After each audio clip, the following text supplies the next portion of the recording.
Hey guys, so I just finished doing a super long edit of making these two parts. That one there, and this bottom one, both in steel, 1/4 inch.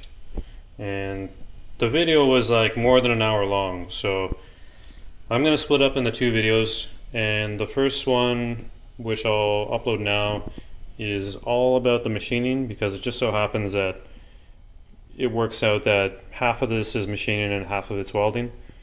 So yeah, first one will be about machining all these parts, and second one will be all welding. And I haven't even attached it, so in the welding one I'll cut down these bolts and everything, and finally get this thing in place. I don't know, we'll see. Maybe I'll make the actual assembly of taking all that stuff and putting it onto here on a separate video. I might do that, because that might be an involved process. But yeah, so sit back, and this is a long one, because like these are really intricate, complicated parts, and it's all steel, so like it's a bloody pain to machine all this stuff on a machine that's made out of plywood. So, but it was done, and it's doable. I'm about to start cutting the steel to make the L brackets, and I was going to use this piece here, but it's got a bit of heat distortion put into it over time.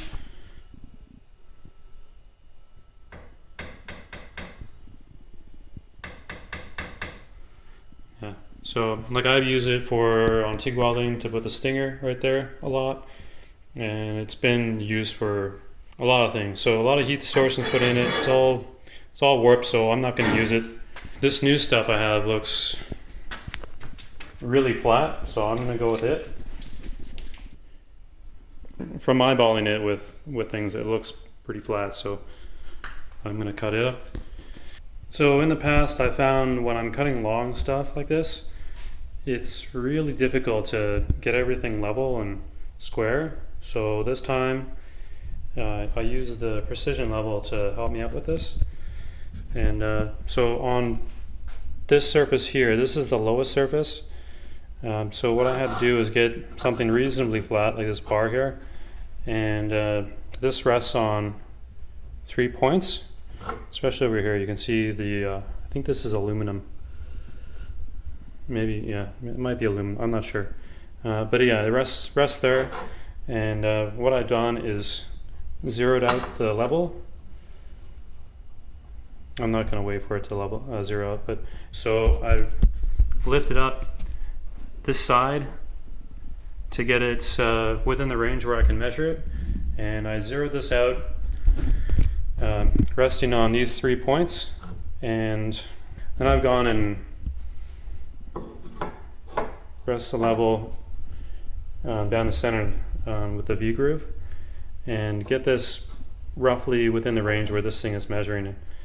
I can adjust finally by moving this tube left and right to check if the blade is square with the base, or at least on these two surfaces. See if I can do this. I need 3 hands.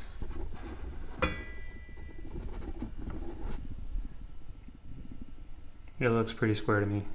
And this is going between a tooth.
here's how the cuts turned out.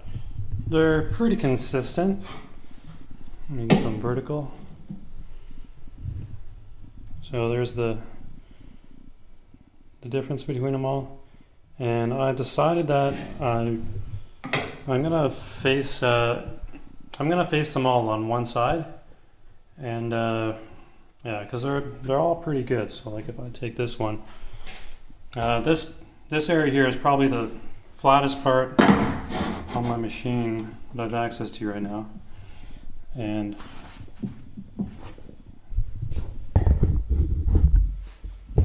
whoa, don't fall there. So I'm focusing.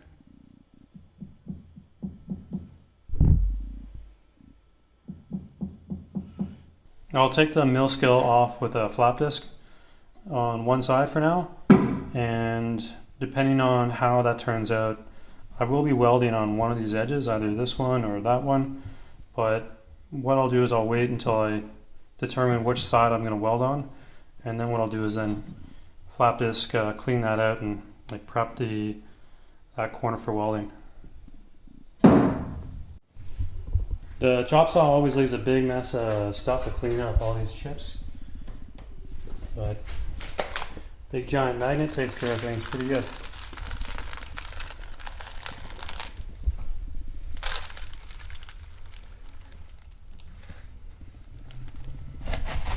Big pile over there.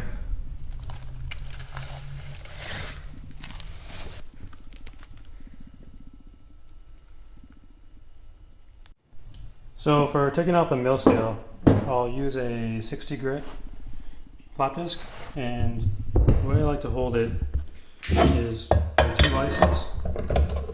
Just clamp it in, and then, yeah, just like that. You know what? This would be a perfect opportunity to use acid to clean up all this. So instead of the angle grinder, let's use vinegar. So I have some vinegar right there.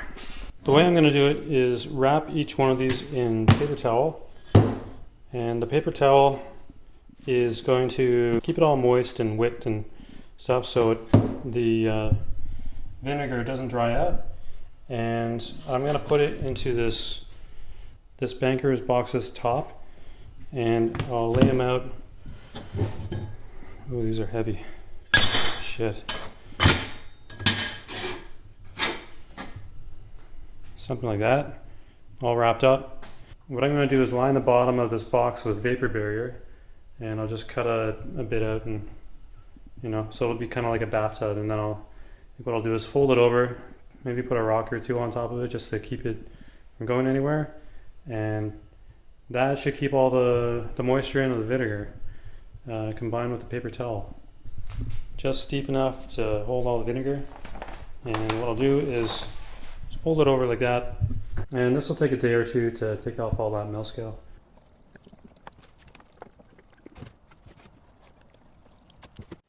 So it's been about 24 hours, and I brought this inside this morning because the fall weather in Ontario, Canada, it's getting pretty chilly out there.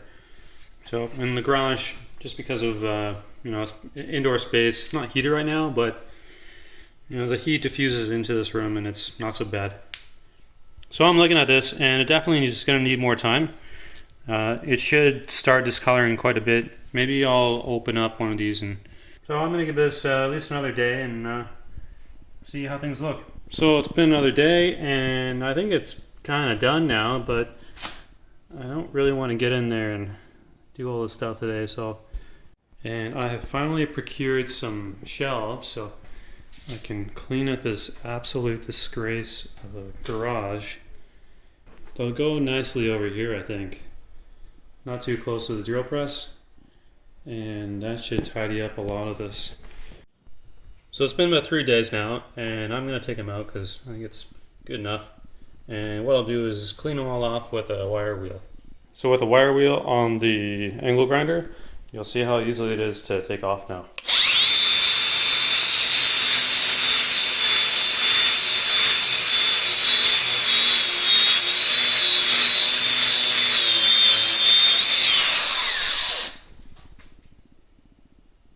So I finished up with the wire wheel, and I did all sides, including the sides here, just because when TIG welding, like, you want everything super clean, and like when you're wiping everything down, like if you got dirty sides and stuff, even if you're not going to weld them, you're still getting that on your fingerprints and you're touching everything, so you might as well just make everything nice and clean. So that's what I've done. I'll work on facing off both sides, and I think that should go pretty quick because I don't have much material to remove.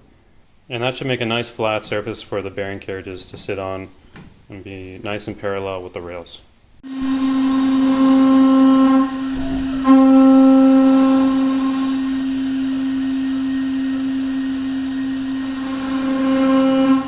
So I finally done it.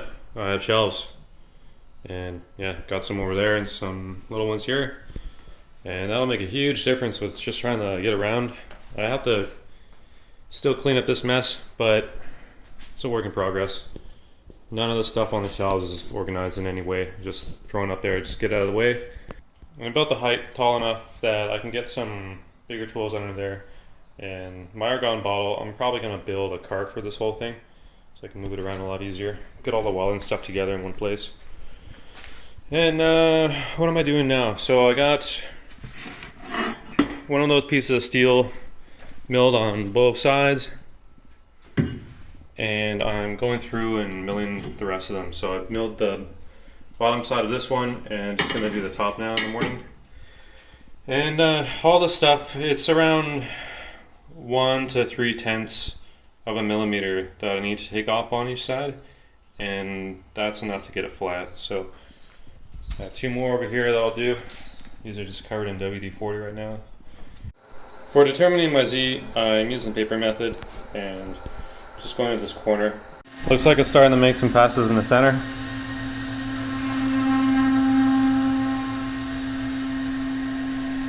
And my feet and speeds are, let's see here. One thing I've had to adjust with this G-code for surfacing is you see how much it comes out on the y-axis, like on the right side right there. I've had it come out a lot because the acceleration forces that the servos are producing is enough to wobble the whole Z assembly, and when that happens, like, I can see a lot of swirls. Particularly when I was zeroing it on this corner, I wasn't giving it enough time for things to settle when it made that direction change. So having to bring everything out is helping the quality of the finish. So here's the tape down method I'm doing, and I got some. These are the pieces of steel I'm going to be doing. So they just go down like this. And for gluing it, like, you can use super glue, and I've been actually using epoxy. So where'd my epoxy go? Here we go. So this is the stuff I'm using, and I just mix it and put a thin layer of it on, not too thick, so it doesn't, lift everything too much. But so far so good with that, and that stuff is pretty cheap and it lasts forever. An important step is get a piece of wood that's been sanded down and flat, and you gotta mar it in and push it into the surface. And you'll know when you do this because the color on the surface will change a little bit darker as it's like really pressed in. Same with the spoil board. So to get a good fit, same thing. And on this case, like you can see here, I'm not gonna have this area here, but this method works really well, especially on bigs. Like, that's a big piece of surface there. It becomes really difficult to get this off. I've been using an old chisel, get enough of the edge in there, and I can just pop it out. This one here's got an interesting set of low spots. So I got all 4 of these milled on both sides, and they're pretty good, so definitely you can tell by dropping them together. Like, you don't hear that metal smashing sound because the air barrier. So like, otherwise this would be extremely loud, but Yeah. So anyways, what's next is, this is the raw edge, so I want to clean that up. And I just put a piece of scrap, I don't even know what this is, some kind of molding. And I milled that side and that side. So those now are aligned with the machine, and the machine is really square. So what I intend to do is I'll fasten this down somehow. What I can then do is side mill these and get them nice and flat, nice and square to everything else. And like these need to be, they're a little bit too long anyway.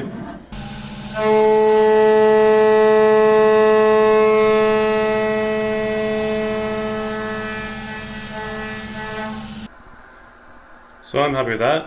What I'll do is do all the other sides on one side. So I'll leave this for now. And then what I'll do is go back and get them all to the correct dimensions. So these are all milled now on both edges. They're heavy.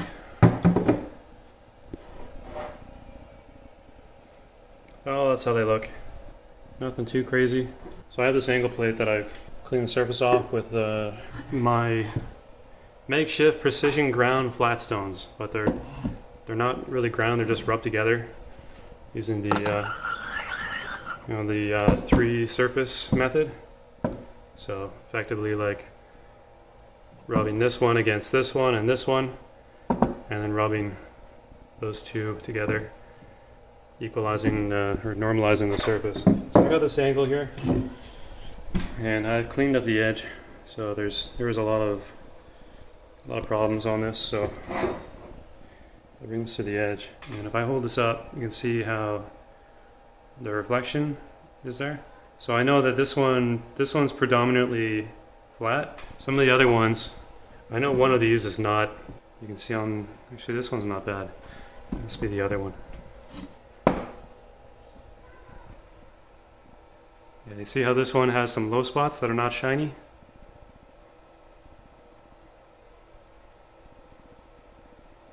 I think as I go, they'll probably get flatter, but I think I'm coming to find that like they're just getting super, super shiny, and they're no longer really abrasive anymore. It's really only good for knocking off these little high spots. And so I'll give it a go again. And there is the old one. It's a little bit burnt up, chewed up, but I think it'll survive. Here's the jelly beans. Too close. So that's the deflection.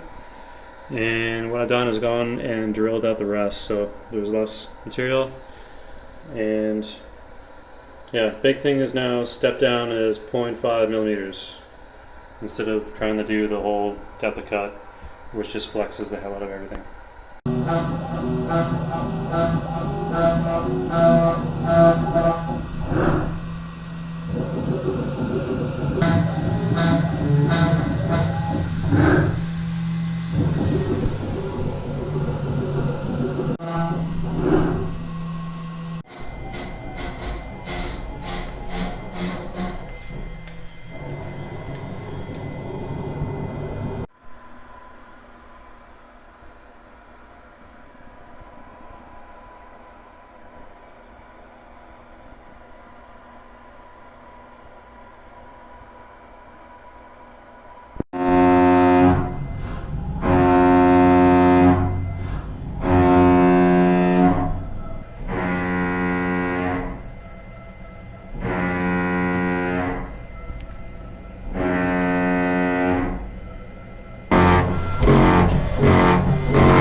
So these are some finished milled parts that will be welded together, and they're going to hold the X-axis bearing carriages.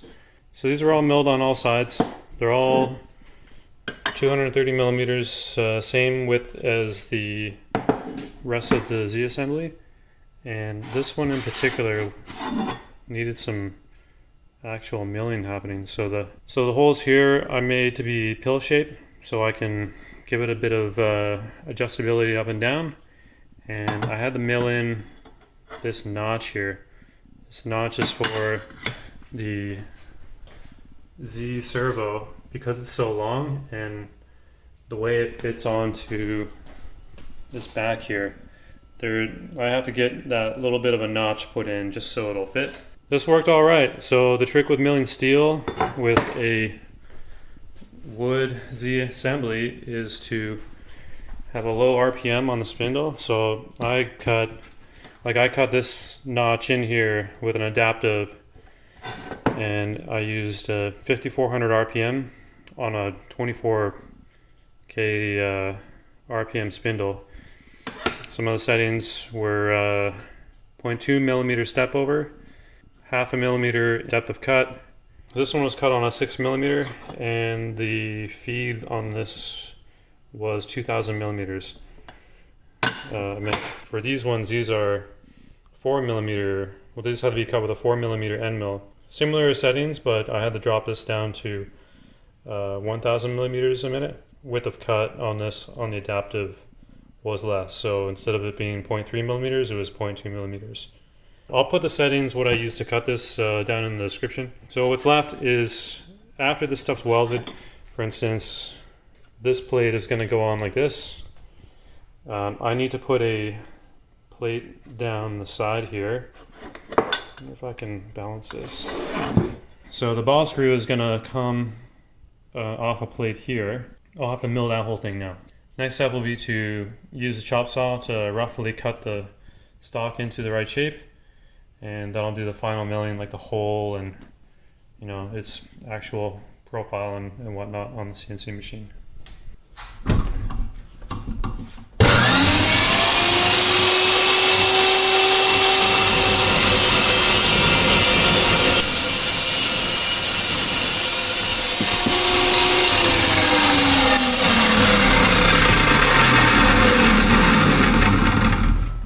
It takes probably forever to cut horizontally like that, but if you go slow, you can get a nice cut.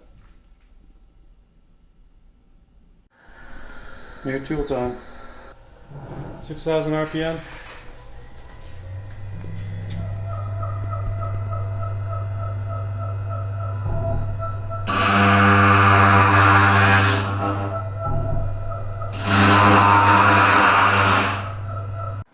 So to start milling these parts, I'm going to mark the holes to drill. Those holes are going to be what hold the ball screw nut on. And I'm going to drill those first. That way I can use the holes to hold down the rest of the part.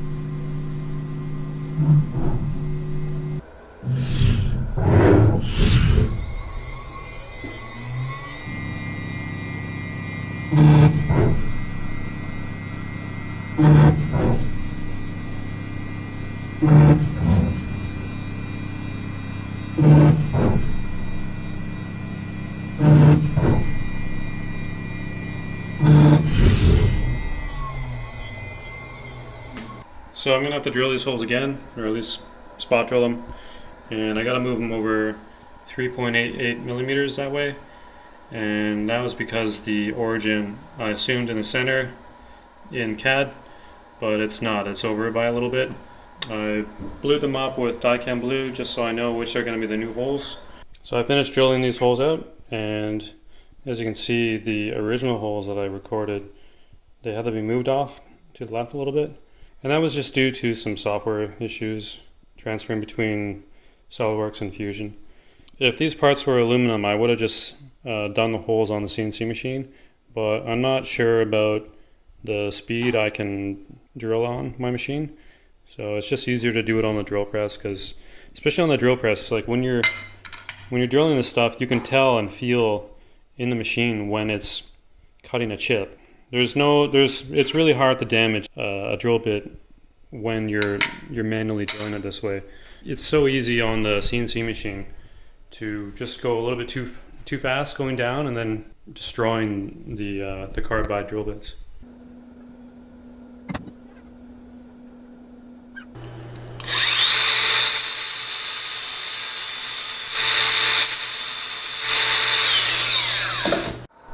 Okay, so supposedly this is going to take 8 minutes, so we'll see.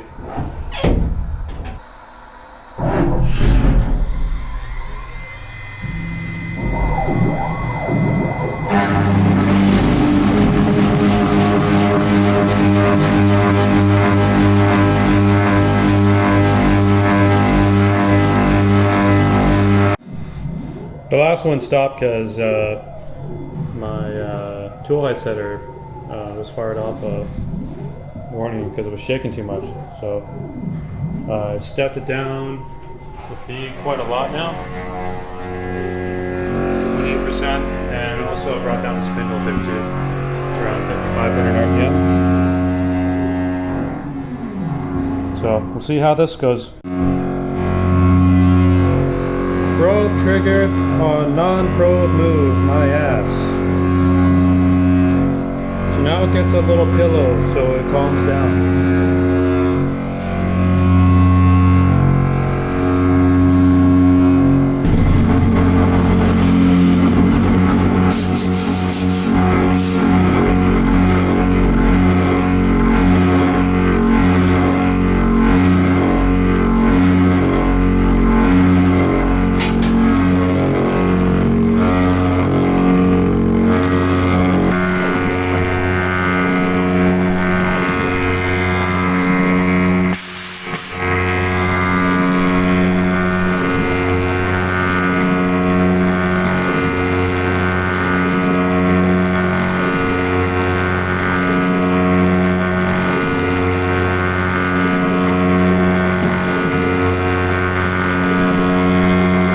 So here's the result. I can tell there's a little tiny bit of a taper at the bottom of this, and I hit it with a file and cleaned it up.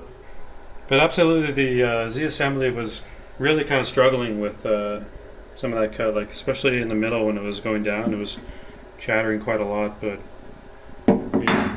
it made what it was supposed to go out to make, so that looks pretty good. The second one here, I won't take it out after I'm done. That way I don't have to, realign everything and all that. This one I wanted to see what the result was on the bottom.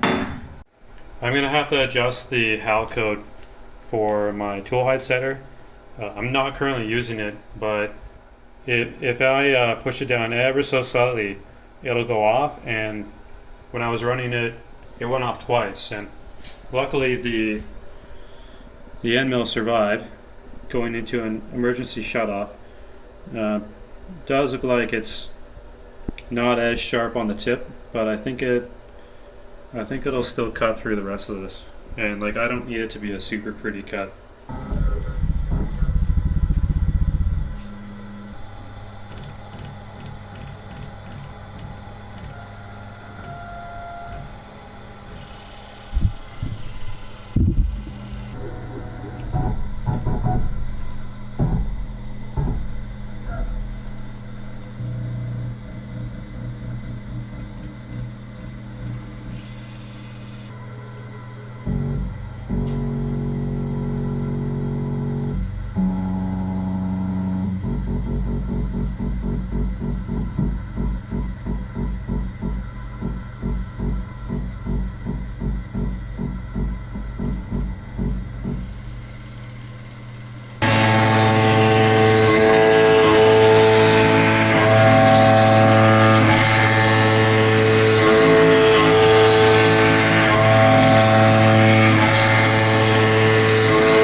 a bit of a torture test with a 22mm flute 6mm end mill. So super long, and but it's new, and yeah, seeing if it'll break or not. I don't think it will break. So far, it's survived pretty good.